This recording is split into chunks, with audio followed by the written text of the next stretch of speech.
Okay, hi everyone. Today we're going to be talking about how to create interactive client-side web mapping applications that use and process data directly on the client side without having to make a round trip to the server side to fetch the data. And my name is Unrol Batsuk, and I'm a product engineer on a JavaScript API team. And I will be presenting this session, my coworker with Richie Carmichael. And Richie, will you introduce yourself? Yes, hi, my name is Richie. I'm also on the JavaScript team, and I'm a developer. And I'll be talking about filters and effects, and also some client-side processing. Thank you, Richie. Okay, so today's presentation will be recorded and will be available to you. And then also you can find our slide from this website you see here on the first page. And then also all the custom code application we share here will be shared on GitHub. And then here's our contact information if you need to reach us. Okay, so we're going to start the session by talking about client-side layers. Then we will talk about different ways of querying your data for additional processing on the client side, followed by changing the visualization of your data with the use of feature filter and feature effects. Then we'll finish this session by talking about JavaScript modules that allow you to do client-side analysis. So first, we're going to talk about client-side layers. So the 4X API offers several client-side layers. These include CSV, GeoJSON layers, and then also feature layer created from feature collections. So client-side layers, when you add a client-side layer to your map, the JavaScript API fetches all of the data at once and stores the layers of data directly on the client side. So once you add the data and interact with the data and change the layer state, you're doing all of those actions directly on the client side. So such actions include, for example, changing the layers renderer, or maybe generating statistics by querying features within 1 mile of a mouse location as user moves the mouse over the map, or maybe filtering out the data from the layer as user moves the slider's thumb to change a numeric value corresponding to an attribute field in the layer. So because all of those actions are directly taking place on the client side, this should translate into very responsive and fast and performant JavaScript applications, giving very nice user experience to your end users. Also, another nice thing about the client-side layers is that they offer uniform API. So if you happen to add CSV layer to your JavaScript application and use it, then you can take this knowledge and apply the same knowledge to GeoJSON layer and feature layer created from client-side graphics. So first, CSV layer. So CSV layer allows you to add data from CSV and text file as points on the map. To add an instance of this layer to your map, you need to specify the URL address to your CSV file at the very minimum. And if the URL address happens to be the only property you specify at the time of the initialization, then JavaScript API sets the CSV layer with its defaults. So for example, it loads all the fields or the columns from your CSV file as fields for your CSV layer. Also, it looks for columns with certain names that store the longitude and latitude of your points in your CSV file and populates this latitude field and longitude field for the CSV layer. And those two fields are used to generate the points on the map. And also, if you don't specify the object ID field, the object ID name defaults to __ all uppercase object ID.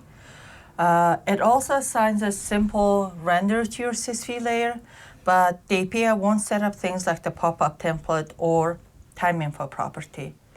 Okay, so let's take a look at the API reference for the CSV layer and a sample. So today in this section, I will try to show all the API reference docs, but if you don't have time, all the API reference docs for the concepts we're covering will be all available on the slides for you to use later. And then also I will be using a lot of SDK samples That's because all the concepts we're introducing here are extensively covered in our API documents and SDK samples. So I want to showcase all the things that are available to you in our SDK documents. So here's our CSV layer SDK document. Here's a nice overview for the CSV layer, and then on the upper right-hand side, you see the direct links to the properties and methods of this class. So one thing I want to point out on a CSV layer is that if your CSV file is not on the same domain as your website, then the server that hosts the CSV file has to have CORS enabled. But if the server doesn't have the CORS enabled, then you have to use the proxy to access the CSV file. And all of those is again linked from the CSV layer SDK document. So now I'm going to click on the properties link, and it takes me to the properties page. So here's all the properties that are available on the CSV layer class, and I'm going to click on the latitude field property. And then it takes me to the latitude field documentation. It's a string property. Now the API is again specifying that if you don't specify the latitude field or longitude field when you initialize the CSV layer, then the API looks for the columns that are named such way in this document. Okay, so now we're going to take a look at the SDK document sample. So this is an introduction to a CSV layer SDK sample. So as you can see here in the sample, we are adding a CSV layer to a 3D scene view, and we are adding a earthquakes CSV file, and we downloaded the CSV file from the USGS earthquakes website. And I happen to have the CSV layer actually open, and as you can see here, this CSV file has many columns. There's a time field. As you can see here, it's a date field that contains the date that the earthquake happened. There are our longitude and latitude fields, the magnitude field, and then you can see the place and type, so on and so forth. So this is the CSV file we're adding to the 3D scene view. So now here we're specifying the pop-up template. And as for the content, we're specifying the attribute fields from our CSV layer. So anything that you see surrounded by the squiggly brackets mean that they're the field names from the CSV layer. And at runtime, as the user clicks on a feature on the map, all those field names are going to be replaced by the attributes read from that field for that feature we clicked on. So as you can see here in the top-up template here, it's telling us the magnitude, and then because we're also displaying the time, and because it's a date field, the pop-up also formats the date field without me having to do anything extra. So now we're creating the new instance of the CSV layer, setting the URL and the copyright, and then the copyright shows up on the map on the bottom left-hand side, as you can see there. And then we're setting the pop-up template. Then we're setting the renderer of our layer to be simple renderer. And because we're adding our layer to the 3D scene view, we are setting the symbol of our simple renderer to be point symbol 3D symbols. Then we are adding our CSV layer to the map. And then this is the end result. Okay. So a few quick tips on the CSV layers. The API assumes that XY coordinates stored in your CSV file is in WGS84 or in geographic coordinate system, and the API uses this as the basis to reproject your XY coordinates from WGS84 to match the spatial reference of your view. Okay, and then the second bullet here is not only specific to CSV layer, it actually applies to all client-side layers. It is recommended that you specify the layer's spatial reference to improve the performance. So if you don't specify the spatial reference of your layer when you initialize the layer, then in the case of CSV layer, the spatial reference of your CSV layer is going to be WGS 84. And if you add this CSV layer to a view where the spatial reference is Web Mercator, then the API has to reproject all those points from WGS 84 to Web Mercator every time you interact with the map, like when you query the features in your application to return the correct results. And also the Z values are not supported for CSV layer, and once you add the CSV layer to your map, you cannot add, remove, or update features. These are the things that coming down the road. Okay, so here's just a simple code snippet for your reference for later to look at. Also, you can pass the data by a blob URL, and please take a look at it when these slides become available. Okay, so now we're going to talk about how to create client-side feature layers. So feature layers are usually used to add a feature service from the server side by setting its URL address to point to the REST endpoint of the service. But also you can add a feature layer that purely shows the client-side graphics by setting the feature layer source property. So for the source property, you have to pass in an array of client-side graphics. So in this example here, we are setting our source, initializing new feature layer, setting our source layer source property to have a collection or array of graphics. But also the API needs to know certain parameters, or needs to set up the certain parameters at the runtime to properly initialize this layer. So for example, the API needs to know the geometry type. So you need to set this, and also the object ID field and the fields array. But if you don't set these required properties, then the API will do its best to infer those properties from your array of graphics or the fields array. And if the required parameters are missing, or if the API can't set it, then the JavaScript will return a descriptive error saying what went wrong. All right, so let's take a look at the API reference and API reference doc for this. Feature layer document has an overview section, has actually a nice section for creating and adding client-side layers to your maps. So please, if you are going to add the client-side feature layer to your applications, please take the time to review this document in the feature layer SDK document. So this document basically explains exactly which parameters need to be set, and if there's missing, what kind of errors you're gonna be getting, and why you need to set those properties at the time of initialization. And also it provides you the code snippet how to create client-side layers. And also we have an introduction to feature collection samples. I'm not going to review this, but we included this in SDK or in our presentation today. But we'll review another sample just in a sec. All right, so a few tips on the feature layer. So the feature client-side feature layer supports the data in any spatial reference. So the graphics you pass into the source property of your feature layer can be in any spatial reference. And you need to specify the source property of your feature layer at the time of the initialization, even if it is empty, okay?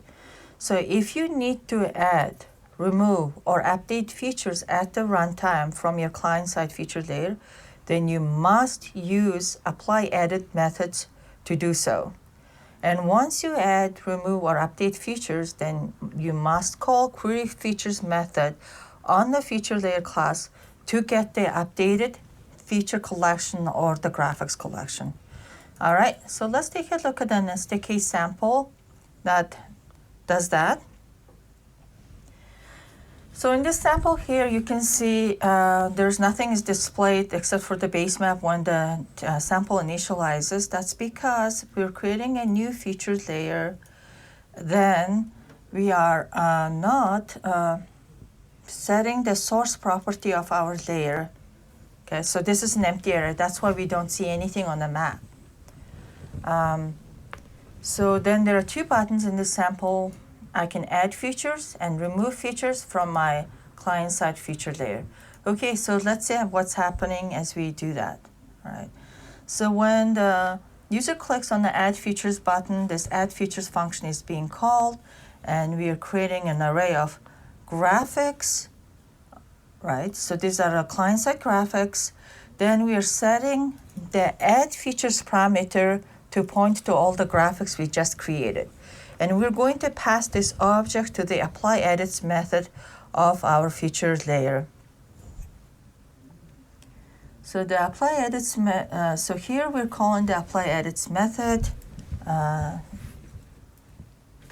do I increase the?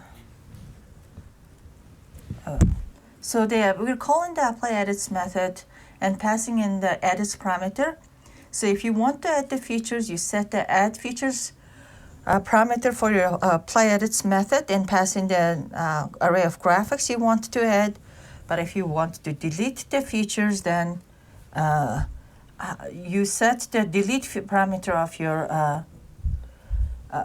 Apply Edits method to point to the array of the features or the graphics you want to delete. Okay. Okay. So moving on to the next session. So now we're going to talk about how to add the GeoJSON layer. Okay. So GeoJSON layer allows you to add the GeoJSON, the data that comply with the RFC 7946 spec. And this spec basically specifies that actually all your GeoJSON features have to be, the spatial reference of your features have to be in WGS 80 form. So because of that, again, the API assumes that all the features that are coming from the GeoJSON object are projected in a spatial geographical coordinate system or the WGS 84. So in order to add the GeoJSON layer, you have to specify the URL address to your GeoJSON object as shown here. So let's take a look at the SDK sample here.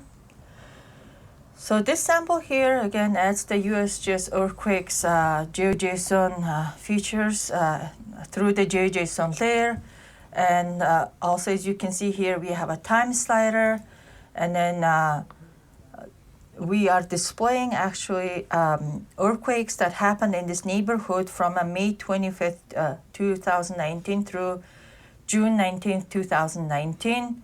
And it shows the earthquakes happened by 1 day.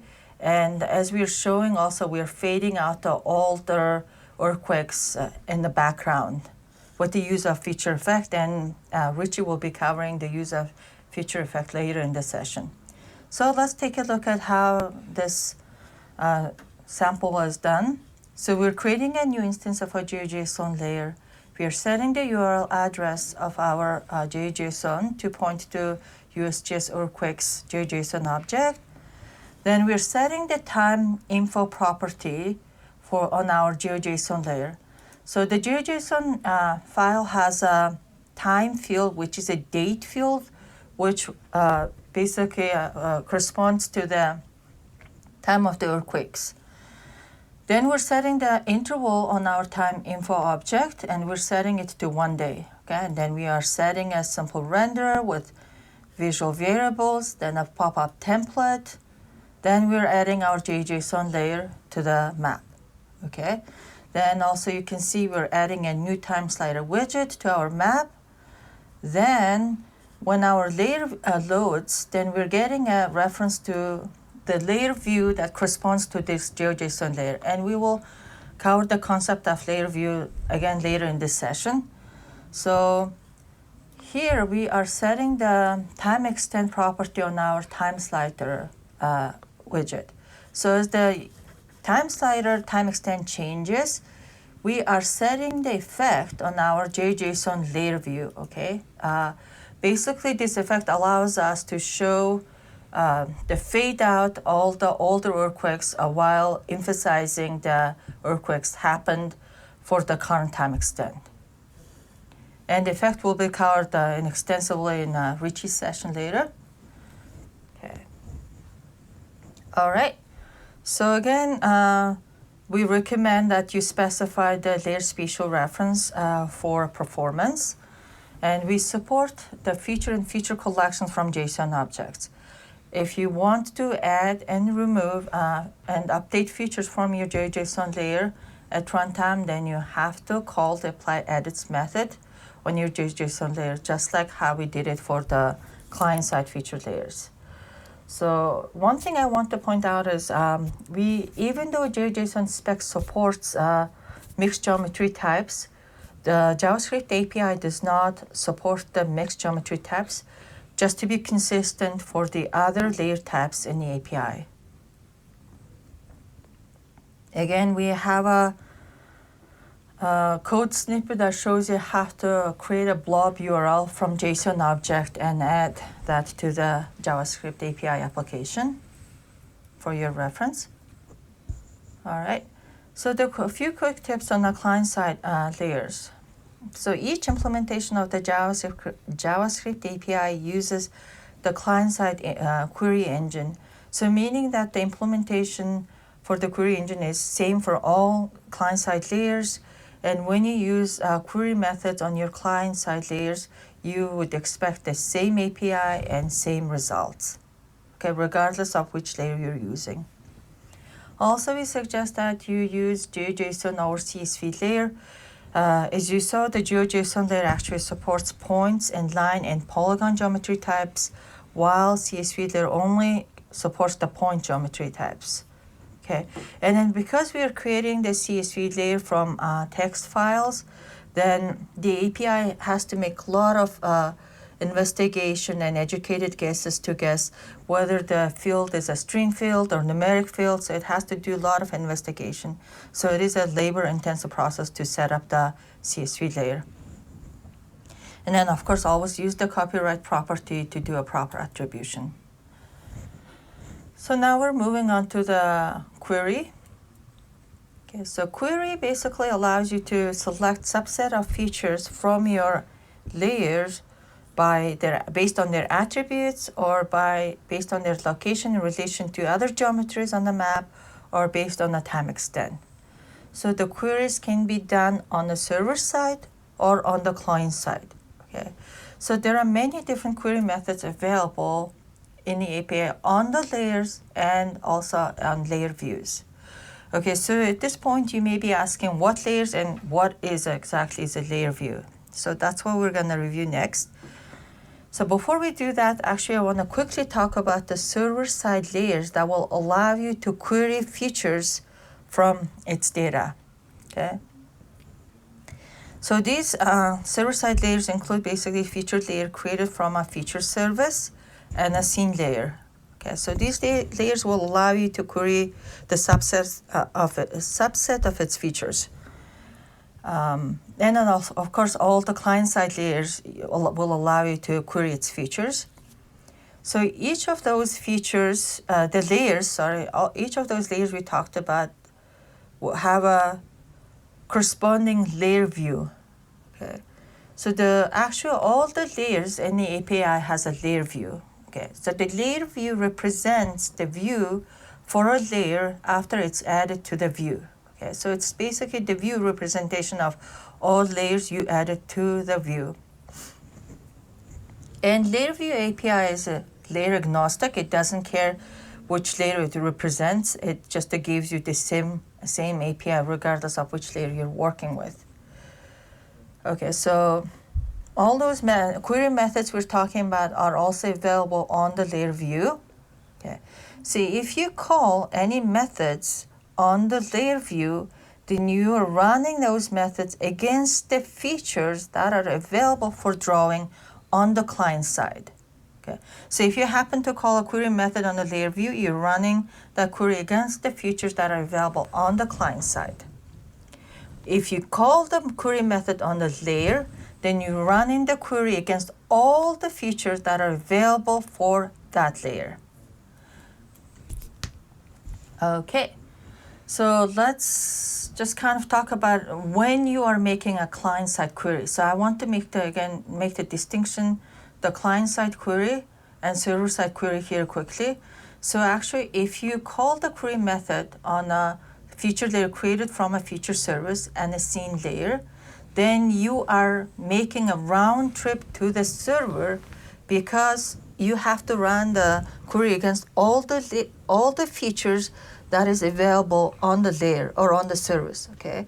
So because the server-side layers do not fetch all the data at once when they initialize, the features are actually fetched on demand, okay? So not all of the features for those server-side layers are available on the client side. So if you want to run the query against all the features available for the feature layer created from a server-side service, then you got to call the query on the feature layer to make sure you make the query against the feature service. So now let's talk about the client-side query. Okay. So all of the client-side layers will allow you to do client-side query because the client-side layers are purely client-side layers. Once those layers are loaded into the map, all of its data is directly available on the client side.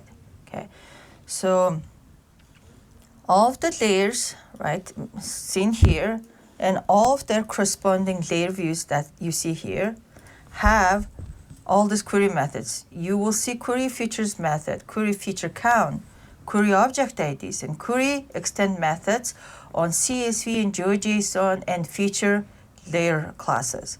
Also, you see the same query methods in CSV, GeoJSON, feature, scene, and stream layer view classes. Okay. So again, let me repeat this again. If you call the query methods on the layers, then you're running the query against all the features available on the layer. If you call the query feature methods on the layer view, then you're querying the features that are available for drawing on the view. So this is an important distinction, especially if you're talking about feature layer created from a server-side feature service and a scene layer. If you call the query feature method on a scene layer, you're making a round trip to the server side. But if you call the query feature method on a scene layer view, then you're running the query on the client side. You're not issuing any client side method. So I keep repeating this again. So let me show you kind of this custom application. This custom application has no real purpose, okay? So this is solely created to basically to show the concept I keep talking about, okay? So in this example here, I am creating a CSV layer, okay? So when my CSV layer is loaded, I can get the instance to this layer view that represents this CSV layer by listening to this by calling the view .when layer view method. Okay, so and then by passing an instance of our CSV layer. So when the when layer view resolves, this returns an instance to the layer view that represents the CSV layer in the view.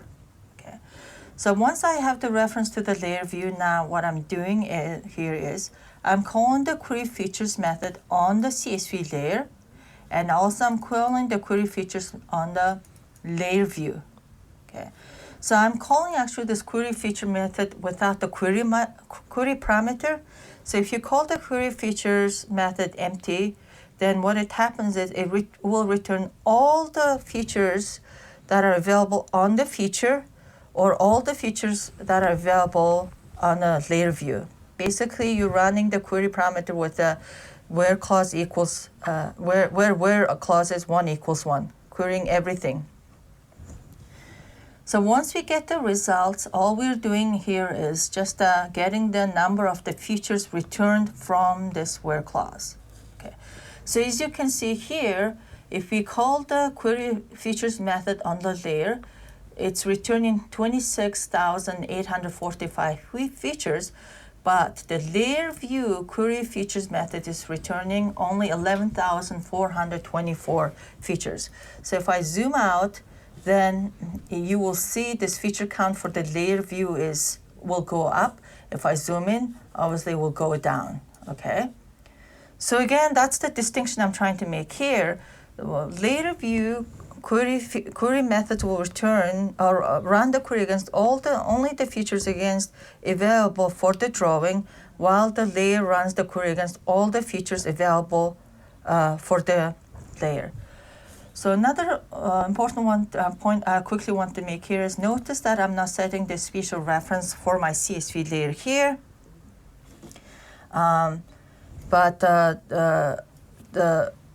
Here I'm printing out the spatial reference of the first geometry,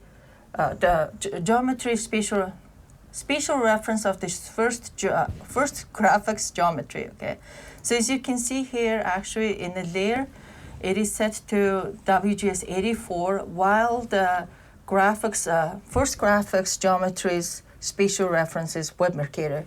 That's because we did not set the spatial reference here, so we're storing all the geometries on the layer in a WGS 84.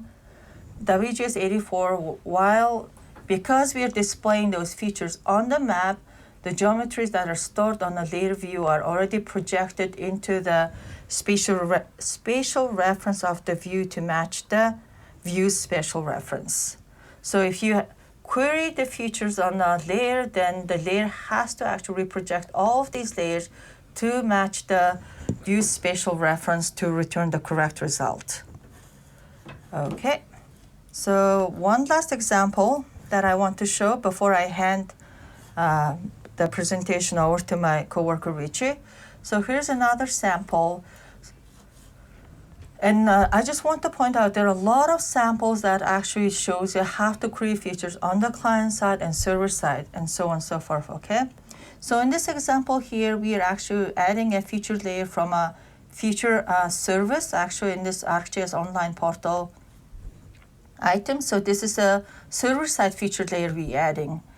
And then let me just show you how this sample works. So as I move this circle over the map, what we're doing is we're creating the population pyramid by age group and by gender for those census tracts that intersect with this polygon I'm moving over our map.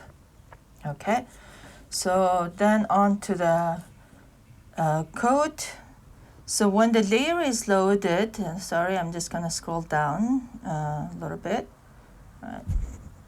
We are querying our featured layer view. So obviously we got the reference to our featured layer view representing our server-side featured layer. Then we are calling the query features method.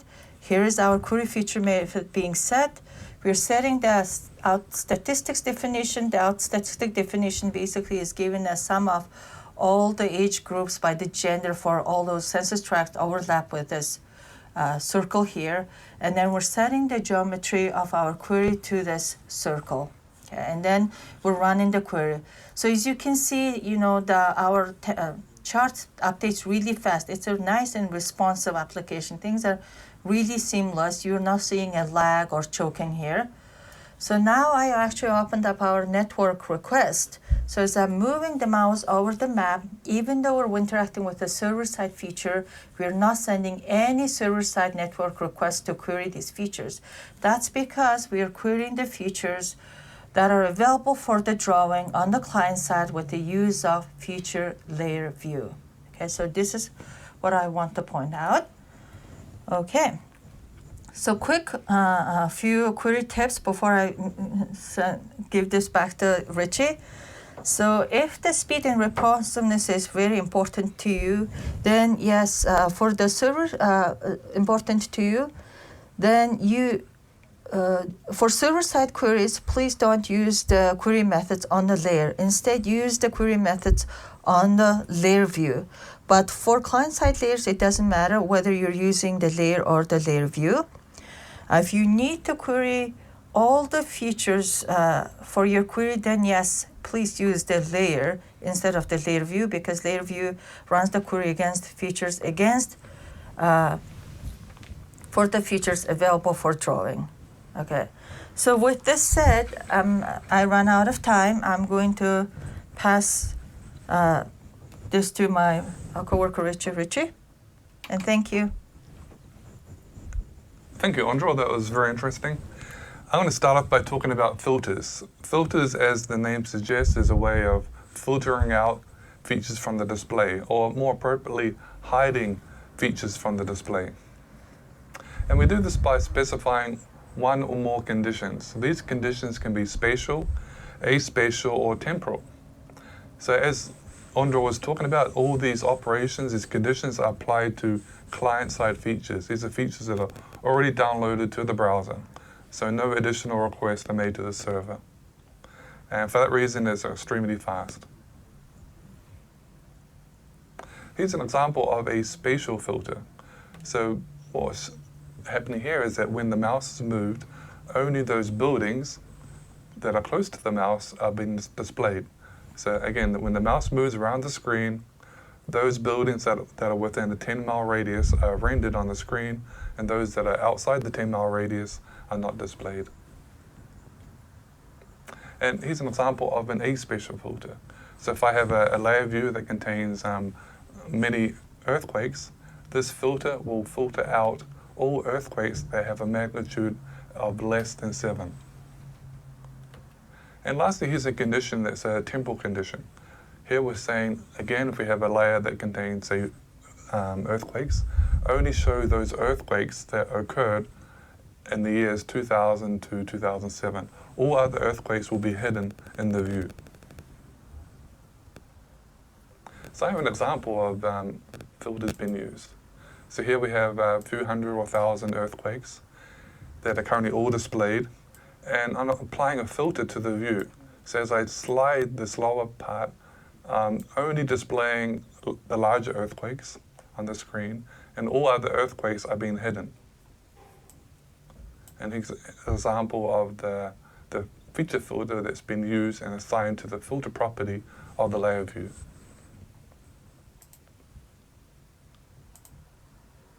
Moving on to effects. Effects are somewhat similar to filters. The difference is rather than simply showing or hiding features, we can apply visual effects to those selected features. For example, if I want to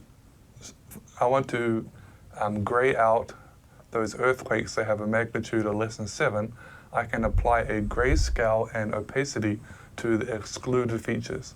So that means that those earthquakes that do not fit the condition will be semi-transparent and grayed out. And I believe I have an example of that. So let me bring up this example.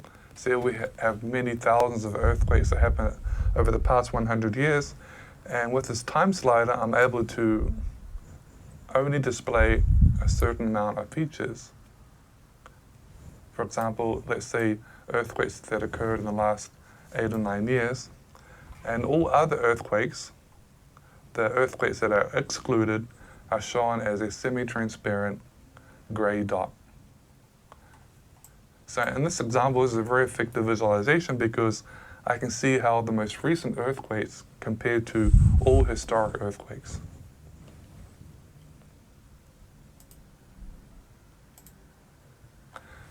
Currently, there's 8 supported visual effects that can be used in this list. Additional effects may be added in the near future.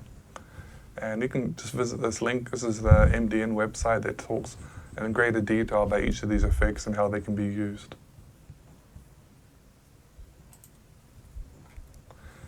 So now we're going to talk about client-side analysis. And we have 3 different modules that I'm going to be talking about. And the first is the geometry engine. The geometry engine is comprised of 30 methods.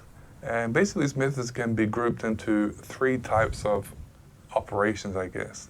The first group of methods contains methods that generate new geometries, for example, creating a buffer or clipping a geometry, densifying, adding more vertices to a polyline or polygon. And the other type is those that perform tests. For example, it returns a true or false if 2 polygons overlap, or it tests whether 2 lines intersect. And the last group returns values. For example, find the area of a polygon or the length of a line. And we have two flavors of the geometry engine. One type that performs these operations synchronously, and the other type that performs them asynchronously. And the obvious difference is that the asynchronous hands processing to a new thread, whereas the synchronous performs the computations in the UI thread. And I guess the difference is that for more complex operations or complex or time-consuming computations, it's probably best to execute them asynchronously so you can have a responsive app. And in this example, in both examples, we're finding the length of a line. So we're defining a polyline, and we're asking, please return the length of the line in meters.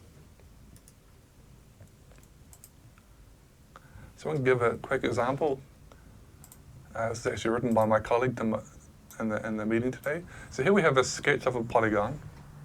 And as I'm moving the sketch around the screen, whenever it intersects buffers of these schools, my sketch turns red. So this occurs as I'm dragging the polygon around, but also when I modify the polygon. So this is using the geometry engine's intersect method to test whether or not my sketch intersects with the buffer on the screen. And whenever it does, I use that value to reshade my sketch.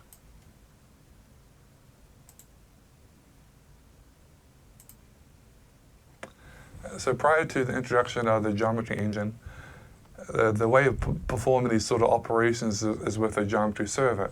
And to access the geometry server, we use the geometry service module. They can still be used, and in some situations it may be preferable, particularly if the computation is very complex and may take a long time. But of course the disadvantage is there could be network latency, there could be time to send the request and to receive the response.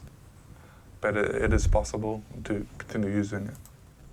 So here's an example of using the geometry service to issue the similar request to get the length of a line. So here we're constructing the parameters. We're saying, here's the line I want to analyze. Please return the length in meters and use a planar computation.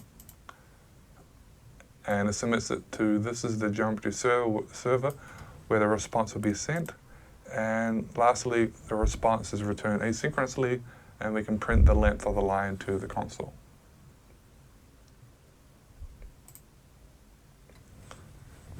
So the next module I want to talk about is the projection engine.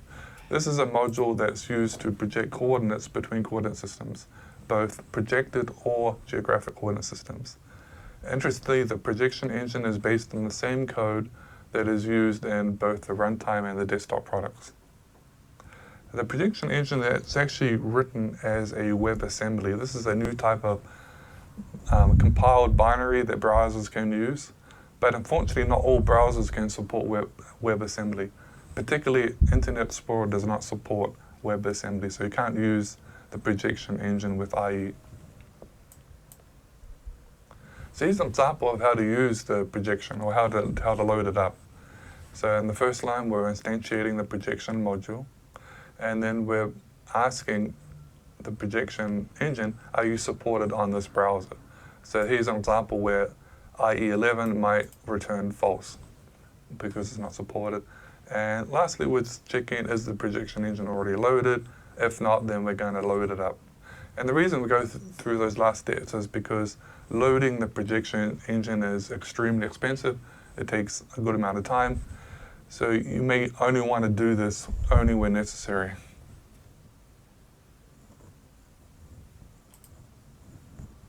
It's an example of the projection engine in use.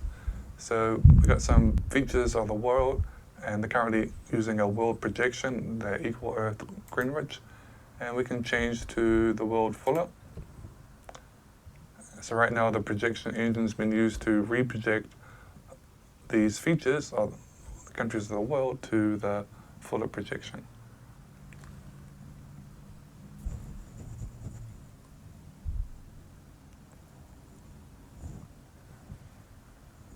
There we go, that's pretty quick. And let's try another one. Let's try the wheel bond projection.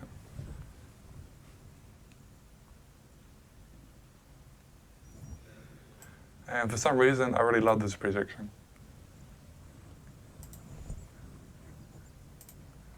Okay, so I'm going to move on to the last of the three modules for client-side analysis. This is the geodesic utils. And it can be used for doing geodesic computations, like getting the area, the density, and the length of lines or polygons. And there is some overlap with the geometry engine. Some of the calls are very, very similar. And so both can be used. The major distinction is that with the geodesic utils, it supports any geographic coordinate system, whereas the geometry engine only supports WGS84 and Web Mercator. So with this module, the geodesic utils, we support any geographic coordinate system, including more than 70 planetary and lunar coordinate systems. So here's an example of using the geodesic utils to find the area of the Bermuda Triangle. So it was specifying 3 locations in the Caribbean, creating a polygon from those three locations, and then using the geodesic areas to find the area that bounds bounds a triangle. And we're returning the area in square kilometers and printing it to the console. So in this case, the Bermuda Triangle is 1.2 million square kilometers. So now we're going to do another exercise. This time we're going to do it on Mars. So I believe these 2 rovers on Mars, one is currently active, roaming around, that's Curiosity, and Opportunity, I believe, shut down a couple of years ago. So we're going to find the distance between these 2 rovers, but also the closest path between them. So what we're doing here is we're creating a new polyline. We're adding the points or the locations of the 2 rovers. We want to find the distance between them, and then also we want to densify that line. And the reason we do that is because we want to find, we want to have a curved line that follows the closest, the shortest path between the 2 rovers. And then we're adding that polyline to the map. So we're going to show this in action. So on the right is Curiosity, which is currently active. Opportunity to the left. The shortest distance is almost 8,500 kilometers, and we see here is a path which is the shortest path between them. So that concludes my presentation. Just a reminder that all these presentations are available to download, including all the samples and to all the scripts, and all the links are all active. Thank you very much. Yeah, thank you very much.